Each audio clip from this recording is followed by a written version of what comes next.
everyone, welcome in the daily current affairs series video of Crack Grade B. In this video, we are discussing current affairs for RBI, NABARD and SEBI examination. In these examination, current affairs is very important component. So we need to cover current affairs thoroughly.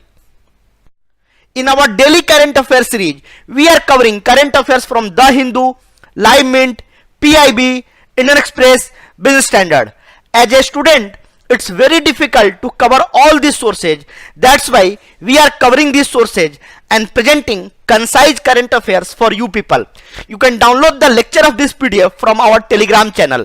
The link has been given in the description box. You can subscribe our channel and download the PDF of this lecture. Although we are very new, but in past we have produced some amazing result. In EDA 2017, we had 8 final selection. In RBI Grade B 2018, we have 5 final selection. In SEBI Grade A 2018, we have 12 final selection. If you are reading our material or subscribing our courses, you will find 80-85% questions will definitely come from our material. We are not claiming that we will cover all the 100% question, but 80-85% question will definitely come from our material. You can subscribe any of our courses. We have some amazing courses for NABARD Grade A and Grade B examination. We have separate courses for NABARD Grade A and Grade B ARD section. We have combo courses for NABARD and RBI examination.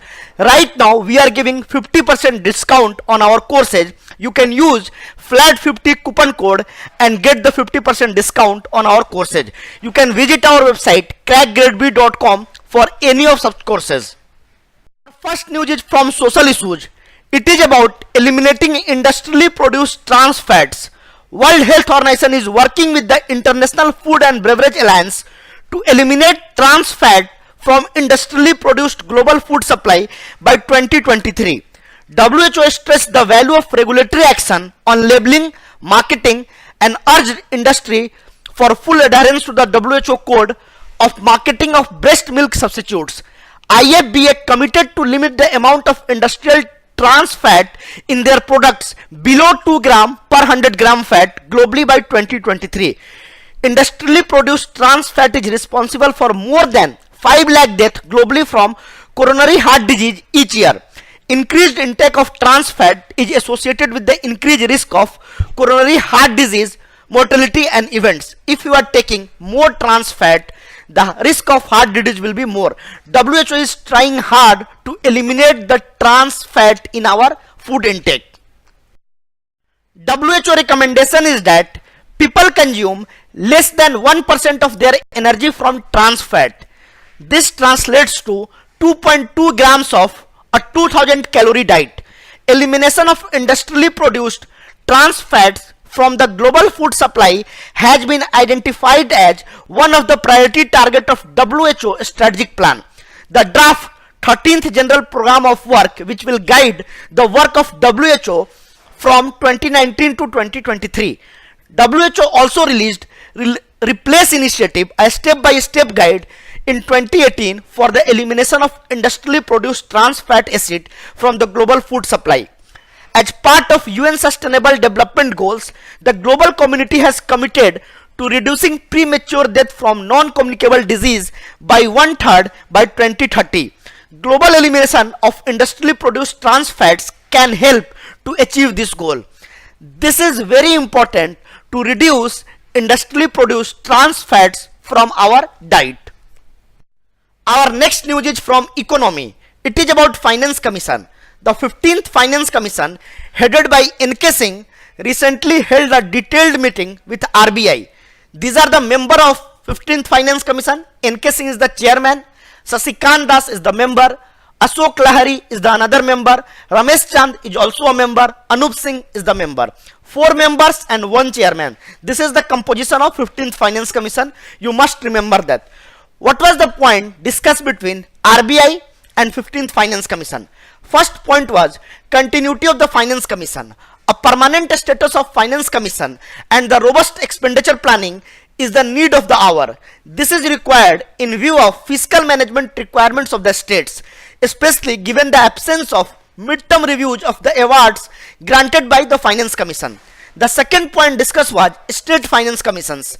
States have not been setting up their state finance commissions every 5 years as mandated by 73rd Constitutional Amendment Act. Therefore, they discuss the necessity of state finance commissions to rationalize and systematize state sub-state fiscal relation in India. This is very important meeting. You must remember all these points. The next point discussed was Expenditure Code. Expenditure norms vary from state to state. Therefore, there is a need of uniform standard expenditure code across the country. The another point was importance of state in the economy. The role of states in the growth of Indian economy has increased given the shift in the composition of government finances. States are now getting much higher share of transfer, devolution of 42% from the center on the recommendation of 15th Finance Commission. It means the role of state has increased in the growth of the economy. These are the important points discussed between 15th Finance Commission and RBI. It can be asked in any of the examination. Our next news is from economy. It is about Global Wealth Migration Review 2019. According to the Pesticide Ban Global Wealth Migration Review 2019, about 5,000 Indian high net worth individuals or 2% of India's super rich migrated from the country during 2018. India has been among the world's top countries in wealth creation. As per data since 2008, India will be the fourth largest wealth market by 2028 after US, China and Japan, and ahead of UK and Germany.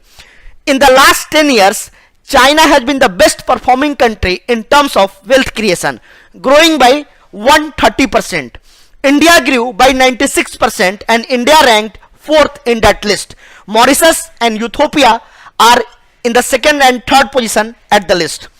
But 48% of India's wealth is concentrated in the hand of high net worth individuals against the global average of 36%. This is very important to decentralize the wealth among the people. The report also says that the country is also losing high net worth individuals through migration. In 2018 alone, 5,000 millionaires from India left for foreign source. You can see in the map, 5,000 high net worth individuals from India left for foreign countries. From Russia, 7,000 high net worth individuals left the country. From China, 15,000 high net worth individuals left the country. The global migration of high net worth individual is a trend that has picked up over the last few years. China, Russia and India rank as top 3 countries seeing exodus of high net worth individuals worldwide, followed by UK and France. Australia has emerged as top destination for global migration. You can see that total 12,000 high net worth individuals migrated to Australia, followed by US. In US, 10,000 high net worth individuals migrated. In Canada, 4,000 high net worth individuals migrated. These are the hot destination for the super rich. But from India, Russia and China, people are leaving, especially rich people. This is the overall crux for this report. Our next news is from finance. It is about class action lawsuit. In a significant move, the Corporate Affairs Ministry has notified the threshold for filing class action lawsuit. With this, investors can now seek class action against companies. Class action is a provision aimed at providing a redressal mechanism for small and minority investors. Under section 245 of the Companies Act, investor can file a class action suit in case they feel that the management or conduct of the affairs of a company are prejudicial to their interest. An application for class action can be filed by a member or a member representing 5% of the total member of the company. This is very important number. You must remember that. It can also be done by 100 members of a company, whichever is less, either 5% of the members or 100 members. The same criteria will also be applicable for depositors of deposit taking companies. In case of an unlisted company, a member or members holding at least 5% of issued share capital can file for class action. For listed companies, the threshold would be 2%. This can be done by amending the National Company Law Tribunal Rules 2016 under the Companies Act 2013. With the notification of the thresholds, investor can now file class action lawsuits. This is a huge step in terms of redressal mechanism for a small and minority shareholders. The ministry is also readying a scheme to provide financial assistance to minority investors filing class action lawsuits under the Companies Act. The ministry is preparing a scheme which will provide financial support for filing class actions. This is very important step for protecting minority and small investors. Our next news is from agriculture. It is about pesticide ban. California is banning a widely used pesticide that has been linked to brain damage in children. The state ban on chlorpyrifos, a pesticide used on almonds, citrus, cotton, grapes, walnuts and other crops, follows years of research finding the chemical causes serious health effect in children, including impaired brain and neurological development. What is the status of pesticide ban in India? With the increasing number of farmers' death due to pesticide poisoning and submission of Anupam Verma committee report, the Union Ministry of Agriculture and Farmers Welfare had notified Pesticide Prohibition Order 2018, under which 18 pesticide was banned. Out of these 18, 12 pesticides have been banned from immediate effect from August 19, 2018, and ban on another 6 will be implemented from December 31st, 2020. The ban applies to registration, import, manufacturing, formulation, transport, sale and use of all these pesticides. This is very important step to protect mostly small farmers. Our next news is from General Awareness. It is about Group Cell Naval Drill. Recently, warships from India, US, Japan and Philippines conducted a 6-day naval drill Group Cell in contiguous South China Sea. The Group Cell was aimed to deepen the existing partnership and foster mutual understanding among the participating navies. It showcased India's commitment to operating with like-minded nations to ensure safe maritime environment through enhanced interoperability. In the backdrop of China's aggressive and expansionist behavior in South China Sea, India has consistently reiterated the need for all countries to respect the freedom of navigation in international waters and overflight consistent with international law, including the United Nations Convention on Law of the Sea of 1928. This is very important. The strategically important waterway is claimed almost in its entirety by China, but this is hotly disputed by Beijing's neighbor like Vietnam, Philippines, Indonesia and other countries. The sea is estimated to have a vast reserve of hydrocarbon. This is South China Sea, this is China, this is Vietnam, and China claim all of this South China. But Vietnam, Philippines, Indonesia, they also claim their bodies. In July 2018, Permanent Court of Arbitration at Hague issued its ruling on claim brought against China by Philippines under UNCLOS, ruling in favor of the Philippines on almost every count. While China is a signatory of the treaty which established the court, it refuses to accept the court's authority. China is going very aggressive in South China Sea, but other countries are opposing China's move. Our next news is from General Awareness. It is about Red Cross Day. The World Red Cross Day is celebrated on 8th of May every year as birth anniversary of the founder of the Red Cross, Henry Dunant. He is also the founder of International Committee of Red Cross. He became the recipient of first Nobel Peace Prize.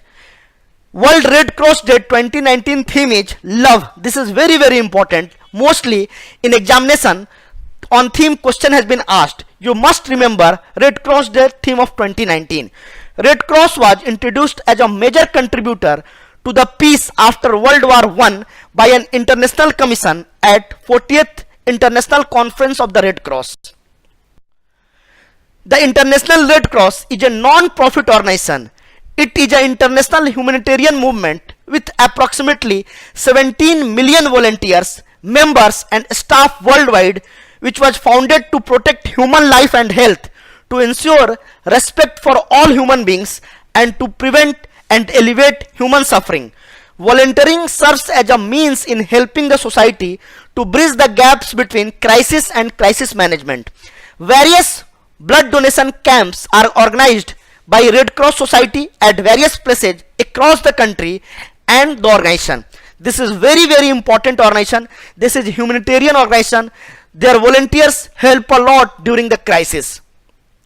Hope you have liked the video. If you have liked the video, do let us in the comment section. For more such videos, subscribe to our channel. Thank you and happy learning.